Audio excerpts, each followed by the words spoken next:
En el segundo sermón, acerca de los últimos días, el padre Coleridge trata sobre el hombre de pecado.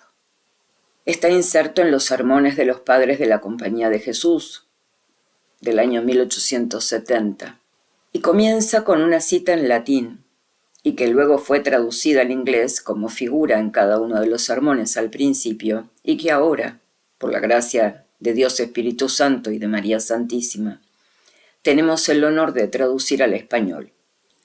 Yo vine en nombre de mi Padre, y no me recibís. Si otro viene en su nombre, lo recibiréis.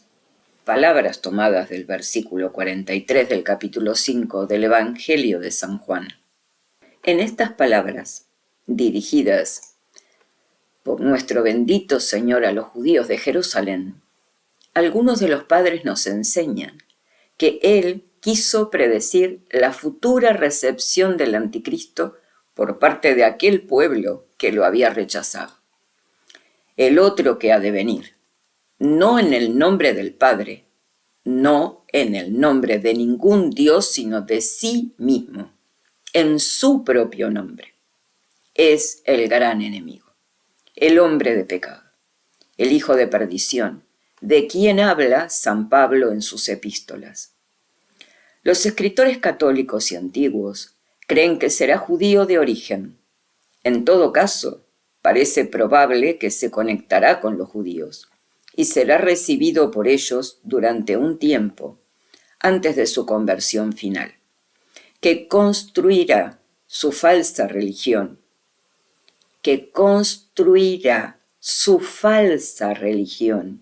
en cierta medida sobre el judaísmo, y que reinará por un corto tiempo en Jerusalén y se convertirá en objeto de adoración en el templo. Sea como fuere, porque aquí estamos tocando algunos detalles de las profecías acerca de las cuales no tenemos información absolutamente cierta que nos guíe, dice el padre Coleridge en este sermón, no podemos dejar de reconocer en esta triste predicción de nuestro Señor una alusión a una ley general que opera constantemente en el curso providencial de los acontecimientos humanos. Nuestro Señor es caracterizado en los evangelios como viniendo a los suyos y no siendo recibido por ellos. Ustedes saben cuán a menudo habla de sí mismo y de su Padre como invitando, llamando, suplicando a la gente que venga al banquete o al reino que está preparado para ellos. Los hombres rechazan a Dios y se alejan de sus ofertas e invitaciones con desdén. Te ruego que me disculpes. Es su respuesta más cortés. En otras ocasiones se vuelven contra sus siervos y mensajeros, los golpean, los tratan con rudeza y los matan. Y luego viene esta ley de retribución que es tan observable en el gobierno providencial del mundo. Los que rechazan a Dios no pueden rechazar a su enemigo y al suyo propio. Si rechazan el servicio ligero de Dios y su invitación amorosa, atraen sobre sí el yugo de un amo duro y la carga de una esclavitud hambrienta. El hijo pródigo tuvo que convertirse en sirviente y porquerizo en un país lejano porque no podía soportar la feliz dependencia de su padre en su propia casa.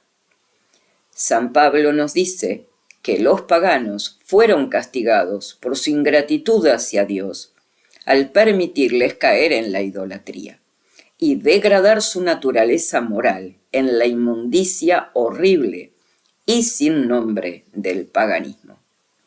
Vemos que la misma ley se aplica a las naciones o personas que se emancipan del control de la conciencia para convertirse en esclavos del pecado, que se despojan de las felices restricciones de la fe católica para caer en engaños interminables y formas fantásticas de error herético, o que desechan el vínculo de la unidad católica porque piensan que la regla del vicario de Cristo es demasiado severa, solo para encontrarse atados de pies y manos, amordazados, en cadenas y en la oscuridad, los prisioneros del poder civil, cuya ayuda han invocado para liberarlos de Roma. Pero de todos los ejemplos del funcionamiento de esta ley, ninguno será más sorprendente y más maravilloso que aquel del que habla aquí nuestro Salvador. Cuando aquellos que lo han rechazado a él, el bienaventurado, el misericordioso, el gentil y humilde, la encarnación misma de la dulzura y ternura del inefable amor de Dios, se entregarán en cuerpo y alma al poder del anticristo, para ser esclavos voluntarios y ávidos adoradores de uno, que será el más detestablemente diabólico de todos esos siervos de Satanás que alguna vez han sido soltados en el mundo para castigarlo por su descuido de Dios. Las profecías de la Sagrada Escritura, que con mayor o menor certeza pueden referirse al gran enemigo de Dios, el hombre de pecado, son muy numerosas y están ampliamente esparcidas en las distintas partes del volumen sagrado. Podemos decir que su figura se encuentra en la fuente de la corriente sagrada de la predicción divina, donde se habla de las enemistades puestas por Dios entre la mujer y su descendencia por un lado, y la serpiente y su descendencia por el otro, y donde se dice de la serpiente: tú insidiaveris calcaño a ellos, acecharás su talón. Génesis capítulo 3, versículo 15. Digo que si comparamos esta profecía con parte de la visión apocalíptica de San Juan, parece que vemos en ella una predicción clara del futuro anticristo. En Apocalipsis capítulo 13. Además, podemos observar que en un pasaje en el que el profeta Ezequiel parece hablar del anticristo, usa palabras que parecen mostrar que este mismo anticristo era un tema familiar para los profetas anteriores a él. Tú eres, pues, dice, de quien hablé en los días antiguos por medio de mis siervos los profetas de Israel, los cuales profetizaron en los días de aquellos tiempos, que yo te traería sobre ellos. Ezequiel capítulo 38, versículo 17.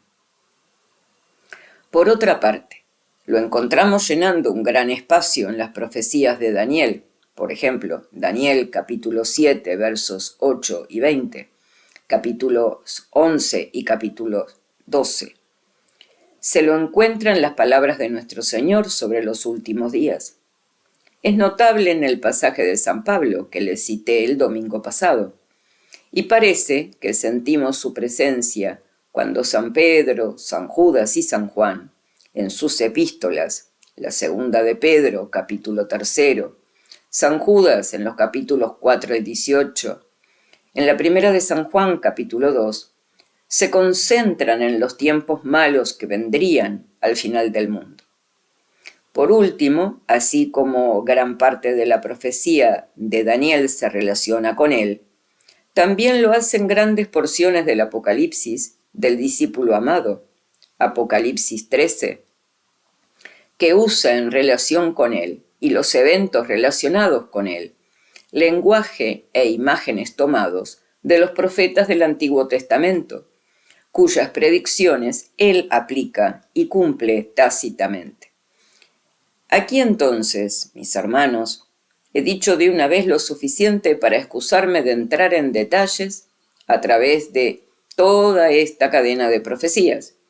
Y si el corto tiempo de que disponemos no me impidiera intentarlo, aún así me abstendría de la tarea, porque estas predicciones son, en muchas partes, como naturalmente podríamos esperar que sean, difíciles y de dudosa interpretación.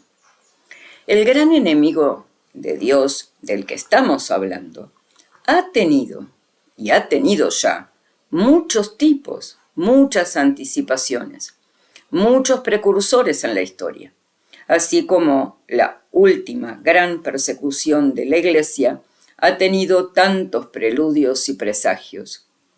Muchos de estos precursores del anticristo, muchas de estas anticipaciones de su tiempo y de su obra en la historia, han sido en sí mismos objeto de profecía.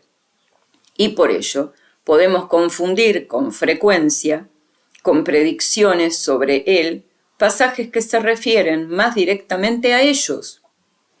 Nos basta, pues, si podemos presentar esos lineamientos generales de su historia y esos rasgos prominentes de su carácter, que parecen sobresalir inequívocamente de las páginas sagradas en las que Daniel, San Juan y San Pablo parecen hablar evidentemente del anticristo, y así darnos ideas claras y distintas del gran mal que con el tiempo ha de sobrevenir al mundo. En primer lugar, entonces, hermanos míos, no es necesario decir que el anticristo ha de ser una persona en particular, un niño nacido de mujer.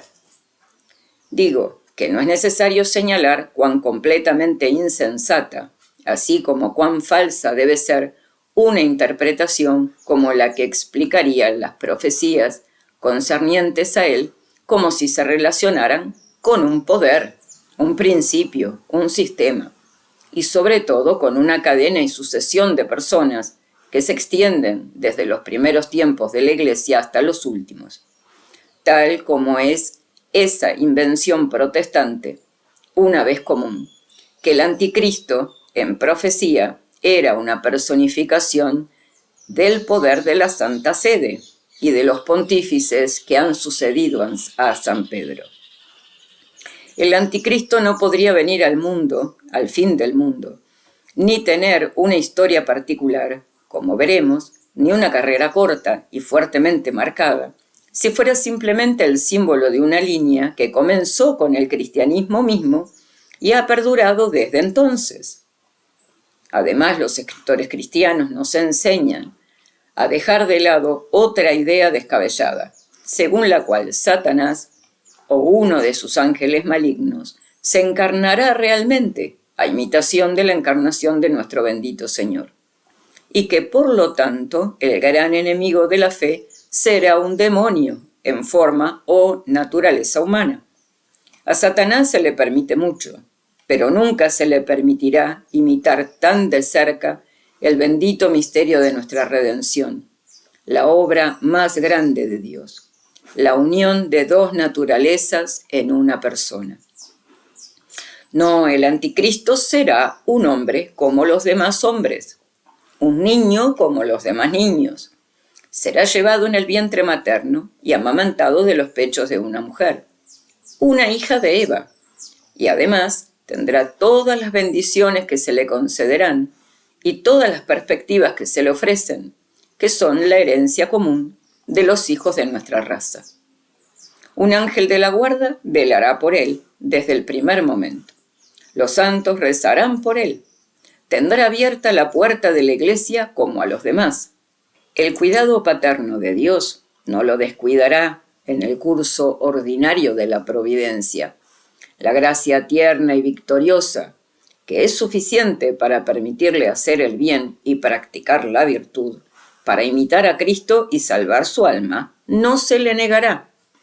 Pero los padres nos dicen que a temprana edad caerá bajo el poder corruptor del diablo, y vemos demasiada actividad intensa de los emisarios y herramientas del maligno para contaminar y pervertir a los niños cristianos, incluso en sus años más tiernos. Estamos demasiado ocupados en conflictos diarios, incluso en países cristianos, para defender para la Iglesia y para los padres el derecho de la educación cristiana para su descendencia, como para ver algo increíble en lo que se nos enseña que será el futuro de ese niño infeliz que crecerá como enemigo de Dios. Comenzará en la oscuridad y ascenderá desde un rango despreciable, pero en poco tiempo alcanzará una posición real y se encontrará en posesión de inmensas riquezas e influencia. Dios le habrá dado maravillosas habilidades naturales, y su carácter impresionará y fascinará a todos los que se pongan a su alcance. Después de esa rápida serie de victorias de brillantez sin igual, el anticristo será, por el momento, el amo del mundo. El carácter de este hombre miserable nos lo trazan de las Escrituras los padres y los escritores cristianos. El lector encontrará las autoridades a las que aquí se hace referencia en Suárez, en su obra sobre la encarnación, De Incarnatione, tomo 2, Disputa 54, y en Robertas, Lecciones sagradas sobre el fin del mundo, lecciones 1, 4 y 5. Y hay muy poco en el que no haya sido frecuentemente prefigurado por quienes han sido sus tipos y precursores. El orgullo, la crueldad, la ambición, el artificio están entre sus características principales, y a ellas podemos agregar con seguridad, como algo natural, la voluptuosidad extrema y el libertinaje de modales, según nos dice Daniel 11, versículo 37. Lo más peculiar de él es que será el autor de una religión propia. Vuelvo a repetir. Lo más peculiar de él es que será el autor de una religión propia. Vuelvo a repetir. Lo más peculiar de él es que será el autor de una religión propia. Gran parte de esta consistirá en la negación de la verdad y en la insolencia contra Dios. Pero no solo enseñará formalmente la impiedad y la infidelidad, y hablará grandes palabras contra el Altísimo, y negará al Dios de sus padres, según vemos en Daniel capítulo 7, versículos 8 y 25, y en el capítulo 11, versículos 36 y 37. Pero enseñará específicamente que Él mismo, y no nuestro Señor Jesucristo, es el verdadero Mesías, y se presentará en el templo restaurado de Jerusalén como objeto de adoración, como el único Dios verdadero. 2 Tesalonicenses, capítulo 2, versículo 4. Aquí hay algunas líneas en la descripción profética que nos parecen todavía oscuras y confusas, porque nuestros ojos no están aún lo suficientemente agudos para ver la armonía de las declaraciones, diferentes aunque no contradictorias, pues oímos algo de que Él hizo un Dios propio para ser adorado. Daniel capítulo 11, versículo 38. Y algo así también de una especie de restauración del paganismo, según Apocalipsis 13, versículos 3, 14 y 15, de la cual Él será el autor. Es cierto, sin embargo, que Él tendrá el control de todo el poder de Satanás, con el propósito de obrar milagros falsos e ilusorios en confirmación de su enseñanza, entre los cuales estará el de hacer descender fuego del cielo y tener el poder de hacer una imagen de su Dios falso para que hable.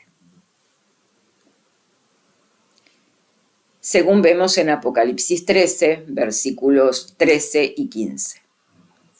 Una vez más, el anticristo será un gran perseguidor de la iglesia, un perseguidor en crueldad y en refinamiento de malicia, y según parece, en éxito, superando a todos los que hasta ahora han desempeñado ese papel fatal en la historia de la iglesia. Hará guerra contra los santos y los vencerá, según leemos en Apocalipsis 13, versículo 7. No a la Iglesia, que es inmortal e indefectible, sino a un gran número de sus hijos más débiles.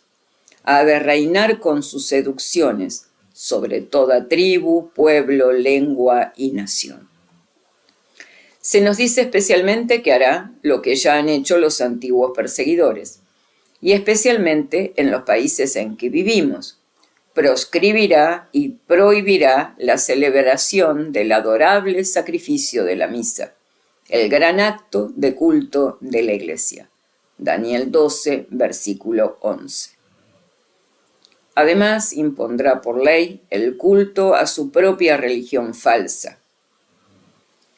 Y en esto, una vez más, se ha anticipado a sus precursores. Quien no adore la imagen de la bestia será asesinado. Apocalipsis 13, versículo 15. De nuevo, encontramos que se predice que él llevará a cabo una especie de astuta persecución legal, que no resulta nada increíble si tenemos en cuenta los mecanismos que han adoptado en diversas épocas los enemigos de nuestra santa religión y la naturaleza inquisitiva de la legislación moderna. Parece que de algún modo exigirá un homenaje impío a sí mismo, como condición que deberá cumplir todo aquel que quiera mezclarse en los negocios ordinarios de la vida, en el tráfico, el comercio y similares, de modo que nadie pueda comprar o vender a menos que tenga su marca en la mano derecha o en la frente. Apocalipsis 13, versículos 16 y 17. Todo esto apunta a una hábil guerra contra las almas, combinada con la antigua crueldad brutal de los perseguidores paganos o protestantes, y un refinamiento de la misma. Una guerra que sin duda será presentada como una condición necesaria para la seguridad del gobierno, como un derecho justo del Estado. Por último, se nos dice que Dios enviará mensajeros especiales y ministros de su palabra, además de la jerarquía ordinaria y los ministros de la Iglesia, para oponerse a este gran enemigo de la verdad. Quizás recuerden, como se registra en diferentes partes de la Escritura, que dos grandes siervos de Dios aún no han pagado la deuda común de la mortalidad, pero son preservados de alguna manera maravillosa, como siempre se ha pensado entre los cristianos, para reaparecer al fin del mundo y luego morir por la verdad. De los patriarcas antes del diluvio fue tomado Enoc, y de los profetas en los días de la dispensación judía fue tomado Elías. Y estos dos, como nos dice la tradición de la Iglesia, han de venir y predicar y obrar milagros. Y según parece, convertir al menos a una gran parte de la nación judía a Dios antes del último día. Apocalipsis 11, versículos 3 al 7. Ellos deben oponerse al anticristo, y al final serán muertos por él. Y entonces, en el momento de su triunfo, en el apogeo de su poder, cuando toda la tierra parezca silenciosa ante él, el enemigo de Dios será destruido por la venida de nuestro Señor Jesucristo, como dice San Pablo a los tesalonicenses, a quien el Señor Jesús matará con el espíritu de su boca y destruirá con el resplandor de su venida. 2 Tesalonicenses 2, versículo 8. Y ahora, hermanos míos, supongo que cuando miremos hacia adelante a estos acontecimientos venideros en la historia de la raza humana, nuestra primera visión de ellos nos los presenta como algo completamente nuevo e inaudito hasta ahora. Y nos inclinamos a suponer que todas las condiciones de la sociedad y todo el carácter de la historia del mundo deben cambiar radicalmente antes de que tales cosas puedan tener lugar. ¿Qué? ¿Debe un hombre hacerse adorar en el templo de Dios? ¿Debe resurgir el paganismo? ¿Debe la raza humana, después de todos sus logros morales y materiales, arrastrarse una vez más a la idolatría, la falsedad y la superstición?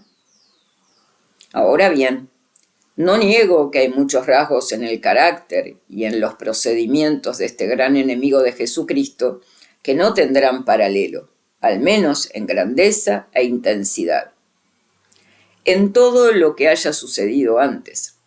Se nos dice que Satanás será entonces liberado. Apocalipsis 27. Él siempre tiene por naturaleza un inmenso poder para dañar y engañar al mundo. Pero Dios le permite ejercer este poder en la medida que le parezca conveniente.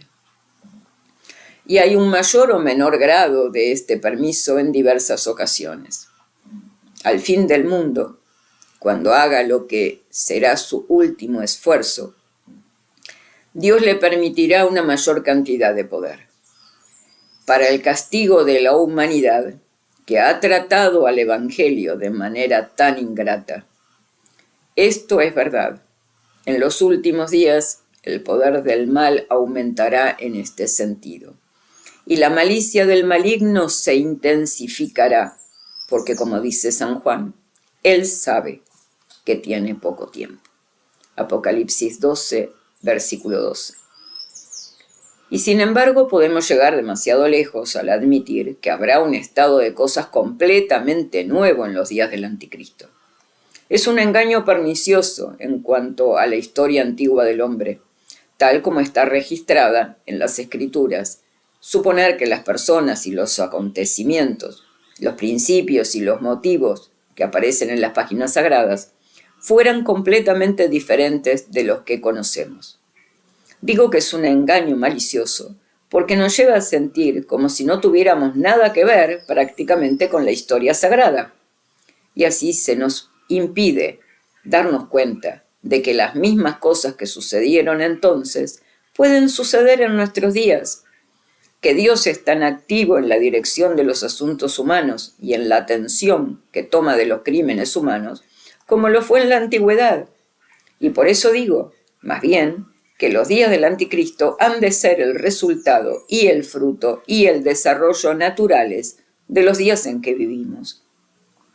Y que los elementos y principios que han de estar en funcionamiento en ese entonces, con su mayor fuerza, están en este momento trabajando a nuestro alrededor. En cuanto al Anticristo, será un hombre de su tiempo, hijo legítimo y vástago de la generación a la que pertenece, que reúne en su propia persona y carácter sus rasgos principales y notas esenciales. Para nosotros, tal como se le describe en las páginas de la Escritura, es el enemigo de Dios, el hombre de pecado, el hijo de perdición, el perseguidor de los santos, el hacedor de prodigios mentirosos, el esclavo de Satanás, el autor y propagador de una religión falsa, el tiránico proscriptor de todo culto excepto el suyo.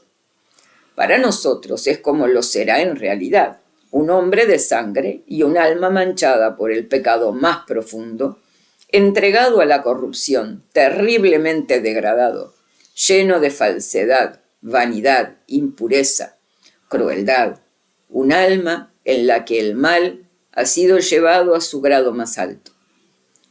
Tan poco mezclado como es posible estar en este mundo con la más leve sombra de bien, excluyendo en la medida de lo posible no solo la virtud y la excelencia moral, sino también todo lo que pueda atraer simpatía o admiración. Pero el Anticristo no se presentará de esta manera ante los hombres de su tiempo. Es más, me atrevo a decir aún más, si viniera ahora, no se presentaría de esta manera. No, hermanos míos, el mundo y la Iglesia están siempre en guerra. Y en cada lado hay héroes, grandes hombres, hombres que expresan las ideas y atraen la simpatía y la devoción del bando al que representan. A la cabeza de los héroes de la Iglesia está la encantadora y noble belleza de Jesucristo, el Hijo de Dios encarnado. A la cabeza de los héroes del mundo, su líder adecuado y apropiado, el objeto natural de su devoción. Estará el enemigo de Jesús, el anticristo. El mal y el pecado en este mundo rinden tanto homenaje a la conciencia y a la virtud que nunca se proclaman lo que son y siempre se presentan, por así decirlo, bajo los colores de sus adversarios. Todo gigante de la maldad se proclama defensor del bien y de la justicia. Todo acto monstruoso de injusticia pública y mundial se lleva a cabo bajo el nombre de alguna consigna de bondad o de verdad. ¿Es libertad o libertad? ¿O ilustración o progreso? ¿O fraternidad? Lo que está inscrito en cada bandera que enarbola tras ella las huestes del mal. Palabras como estas estarán en boca de quienes forman la manada de aduladores del anticristo, que son los ejecutores de sus mandatos y los predicadores de su doctrina. Los hombres hablarán entonces, como hablan ahora, de una gran liberación de la esclavitud, bajo la cual la religión ha mantenido por tanto tiempo oprimido el intelecto y restringido el libre ejercicio de los instintos de la naturaleza humana. Oiremos hablar de la emancipación del pensamiento, del destierro de la superstición, de la ruptura de las viejas cadenas, de la eliminación de las viejas líneas de distinción, de la explosión de las viejas fábulas sobre Dios, el juicio y el castigo eterno. Se dirá entonces que la humanidad ha estado gimiendo durante siglos bajo un despotismo que ha marchitado sus flores más brillantes y envenenado sus placeres más encantadores con las viejas y estúpidas quimeras del pecado, la responsabilidad y el juicio del más allá. Y el hombre que haya revelado la gloriosa verdad de la independencia de la naturaleza será aclamado como el mayor de los benefactores y ocupará su lugar, como se dirá, en la cumbre misma de las grandezas y glorias históricas de nuestra raza. Sus admiradores dirán estas cosas del anticristo. Como hombres, como ellos pueden haber dicho las mismas cosas de otros instrumentos conspicuos de Satanás y enemigos de la verdad, como en el caso de Jesucristo, en épocas anteriores a él.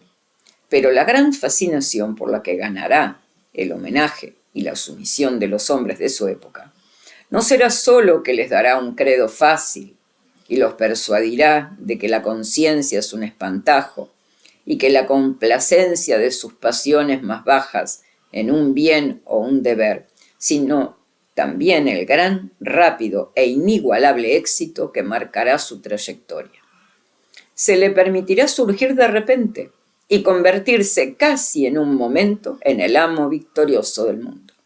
Y sus brillantes habilidades y su marcha irresistible hacia el poder más alto deslumbrarán de tal manera los ojos de los hombres que se olvidarán de examinar la legitimidad de sus afirmaciones o la solidez de su política, la veracidad de su credo o la honestidad y pureza de su vida. Ya sabéis con qué frecuencia oímos decir que nada triunfa tanto como el éxito. ¿Cuán dispuestos están los hombres de este mundo a idolatrar a los aventureros prósperos, a los hombres que han hecho su propio camino, a los hombres que han dejado su huella en su época, incluso para el mal, a los hombres que han conseguido el objeto de su ambición, incluso a costa del honor y la veracidad? Ustedes saben qué fascinación ejercen el genio del tipo más bajo y el éxito por los medios más desprovistos de principios sobre la mayoría de los hombres. Y con cuánta frecuencia nos sorprende algún ejemplo que nos revela cuán poco acorde es el estándar de grandeza que existe en las mentes de la mayoría con el carácter de nuestro Señor. Más aún, con cuánta vehemencia acogen con antagonismo directo a Él. Habréis leído, hermanos míos, en la historia del siglo pasado, cómo aquel miserable cuyo nombre se ha hecho famoso como el patriarca y apóstol de la infidelidad moderna, el hombre que inició, o en todo caso llevó a su apogeo, ese sistema de calumnias, burlas y mofas del cristianismo, que tiene tantos seguidores todavía. Aunque sus contemporáneos sabían que, como también nosotros lo sabemos por sus biografías, había sido devorado por la mezquindad, el rencor mezquino, la vanidad, los celos, la avaricia, el orgullo insaciable, la ostentación y el amor al aplauso, de modo que su carácter nos parece que no tiene nada que alguien pueda admirar o amar de corazón de ninguna manera. Sin embargo, como, al final de su larga y prolongada vida, cuando la mano de la muerte ya se arrastraba sobre él, se hizo transportar una vez más a París, y cómo allí se convirtió en objeto de homenaje universal y casi podríamos decir de adoración. Adoración, por ninguna otra razón sino porque había sido un brillante precursor del anticristo en su doctrina, riéndose de la religión y alentando a los hombres a la infidelidad. Y entonces todas las filas de esa sociedad, alegre y reflexiva, danzando, por así decirlo, en ese momento su último aleteo sobre los fuegos medio despertados del volcán bajo sus pies, que pronto iba a estallar y sumergir a los juerguistas en la destrucción. Todas las filas, me duele decirlo, desde el compañero del trono del sucesor de San Luis hasta los más bajos parásitos de la literatura ligera y los teatros de la época, vinieron o fueron en sucesión a la antecámara de ese infiel moribundo como para quemar incienso ante él. Véase Voltaire, su vida y sus obras de Maynard, tomo 2, página 590. Voltaire murió en 1778. Ah, hermanos míos, no ha habido en nuestros días, y no lejos de nosotros, triunfos que podrían recordarnos bastante bien aquel último y miserable triunfo de Voltaire. Triunfos en los que los hombres de sangre, de crimen y de las más descaradas villanías, hombres que apenas se han dignado ocultar su rapiña y su violencia bajo el manto de algún pretexto pintoresco, han sido convertidos en héroes de una sociedad culta y refinada que se llama cristiana, mientras que su principal derecho al homenaje de sus adoradores ha sido en realidad el de haber sido grandes enemigos y perjuros de la Iglesia y de la Santa Sede. Qué maravilla entonces si somos llevados a pensar que el anticristo será el ídolo de su tiempo, cuando el encanto de ser un gran negador y atacante de los controles y restricciones que Dios ha puesto sobre la indulgencia desenfrenada de los apetitos naturales, agrega la fascinación del éxito como el mundo nunca antes ha visto. Y cuando hará cumplir sus demandas con la ayuda de maravillas mentirosas, y cuando para agregar ese último y triste elemento de todos, los hombres de su tiempo, porque han resistido y odiado la verdad, serán entregados por el justo juicio de Dios a un espíritu de ceguera y engaño para creer una mentira. Sí, mis hermanos, el mundo está siempre listo para su anticristo. Sus principios, motivos y maneras de juzgar, sus metas, deseos y anhelos, son todos tales que se encontrarán satisfechos, alentados, respondidos en él. Por otra parte, existe este consuelo para los hijos de la Iglesia, para aquellos que forman sus pensamientos y mentes, que regulan sus juicios y sus vidas, según el modelo de Jesucristo y de sus santos, que tienen en sus propios corazones y conciencias una luz y una unción del Espíritu Santo que les permitirá resistir todas las artimañas y seducciones del maligno, ver a través de todos sus falsos prodigios y milagros mentirosos y frustrar su poder, si es así, incluso con la muerte.